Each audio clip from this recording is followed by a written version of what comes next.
Bienvenue dans ce tutoriel portant sur la création et la gestion des listes personnalisées dans CrystalNet. Pour une compréhension optimale, nous vous suggérons de visionner d'abord le tutoriel Liste d'usagers, présentation générale.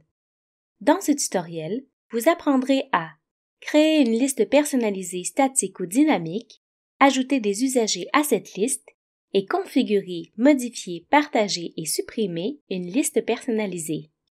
Notez que seuls les utilisateurs disposant des droits requis ont accès à cette fonctionnalité. Pour avoir plus d'informations sur les différents types de listes, systèmes et personnalisées, nous vous invitons à visionner le tutoriel à ce sujet. Tout d'abord, qu'est-ce qu'une liste personnalisée?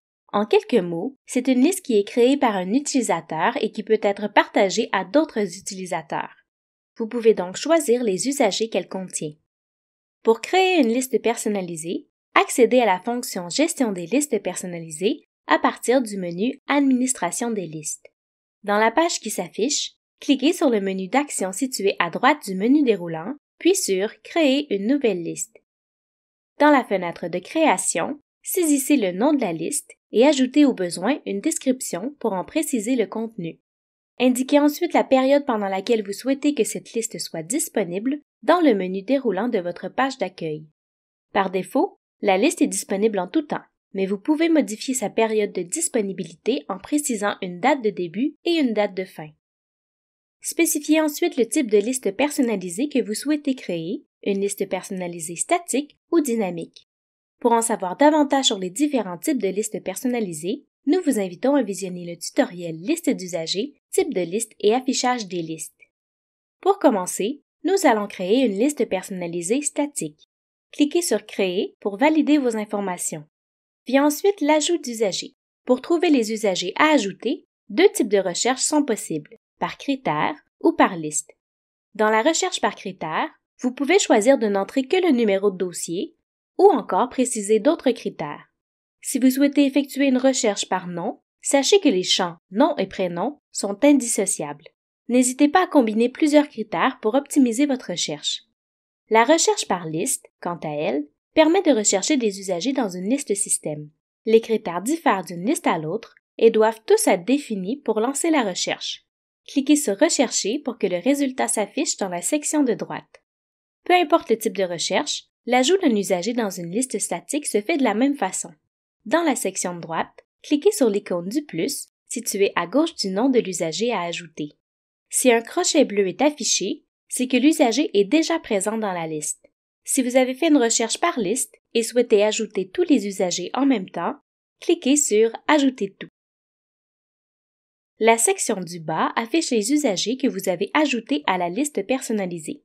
Si vous souhaitez retirer un ou plusieurs usagers de cette liste, cochez ces usagers et cliquez sur Retirer. Vous pouvez au besoin annuler votre sélection en cliquant sur Annuler la sélection. La création d'une liste personnalisée dynamique commence de la même façon que celle d'une liste personnalisée statique en précisant le nom, la description au besoin et la disponibilité de la liste. Toutefois, à la sélection du type de liste dynamique, vous devez spécifier la liste système à partir de laquelle vous souhaitez créer la liste et ensuite choisir les critères qui définiront les contextes de votre liste dynamique. Nous allons supposer que l'utilisateur est médecin et qu'il désire suivre les patients des deux unités de chirurgie où il exerce. On choisira donc un premier contexte. On clique ensuite sur Ajouter un contexte pour en préciser un autre. Pour retirer un contexte, il suffit de cliquer sur l'icône suivante. Cliquez sur Créer pour confirmer la création de la liste.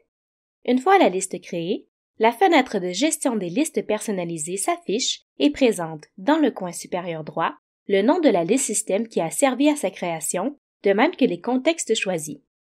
La nouvelle liste renfermera tous les usagers des deux unités de chirurgie spécifiées. Notez toutefois que la page de gestion des listes personnalisées ne les affiche pas, car cette page sert à ajouter des usagers de façon permanente, liés ou non au contexte. Pour voir le contenu d'une liste personnalisée dynamique, il faut l'ouvrir depuis la page d'accueil. Que la liste personnalisée soit statique ou dynamique, il existe plusieurs façons d'ajouter des usagers de façon permanente. Depuis la fonction Gestion des listes personnalisées, directement depuis la liste affichée sur la page d'accueil en cliquant sur l'icône d'ajout d'usagers, à la suite de la consultation rapide d'un usager et depuis le menu Plus.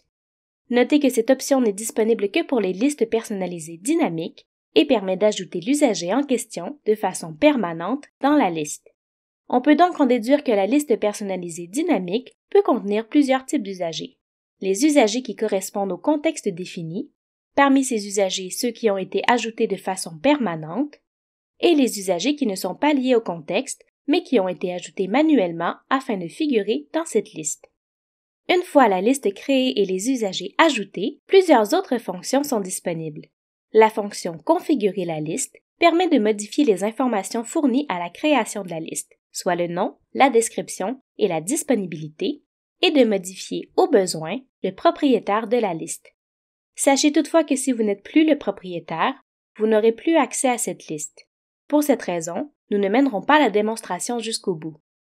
La fonction « Modifier le type de liste » n'est ouverte que pour les listes personnalisées que vous avez créées et non celles qui vous sont partagées et permet de transformer une liste statique en liste dynamique et vice-versa, ainsi que de modifier, d'ajouter ou de retirer des contextes. Vous pourriez vouloir effectuer ce changement, par exemple, pour ajouter à une liste statique existante des usagers reliés à un ou à plusieurs contextes. L'important est de se rappeler que si vous changez de type de liste, seuls les usagers ajoutés de façon permanente persisteront. Autre fait important, les changements sont enregistrés dès qu'ils sont faits. Soyez vigilants. La fonction « Partager la liste » vous permet de partager la liste sélectionnée avec d'autres utilisateurs. Notez que les autres utilisateurs peuvent également partager leur liste personnalisée avec vous. Pour partager une liste, sélectionnez la liste personnalisée à partager et cliquez sur « Partager la liste ». Dans la fenêtre qui s'affiche, modifiez le statut pour « Partager ». Vous devrez saisir le nom, le code d'utilisateur ou le numéro de permis de l'utilisateur avec lequel vous souhaitez partager votre liste et l'ajouter à la liste des utilisateurs autorisés. Notez que les utilisateurs inactifs ne s'affichent pas dans la liste des résultats. Spécifiez ensuite si cette personne aura un simple droit de consultation ou si vous lui donnez la permission de la modifier. Dans ce dernier cas, l'utilisateur pourra ajouter ou retirer des usagers ainsi que partager la liste avec d'autres utilisateurs. Au besoin, définissez une période limitée de partage en précisant les dates de début et de fin. Autrement, la liste est partagée en tout temps. Vous verrez alors le statut de la liste changer. La dernière fonction disponible permet de supprimer la liste. Pour ce faire, sélectionnez la liste, cliquez sur « Supprimer la liste » et ensuite sur « Confirmer ». Ceci conclut le tutoriel portant sur la création et la gestion des listes personnalisées dans CrystalNet. N'hésitez pas à consulter notre base de connaissances pour en savoir davantage sur les diverses fonctionnalités de CrystalNet. Nous vous invitons également à visionner nos autres tutoriels, disponibles à la fois sur notre chaîne YouTube, sur notre site Web et sur notre base de connaissances.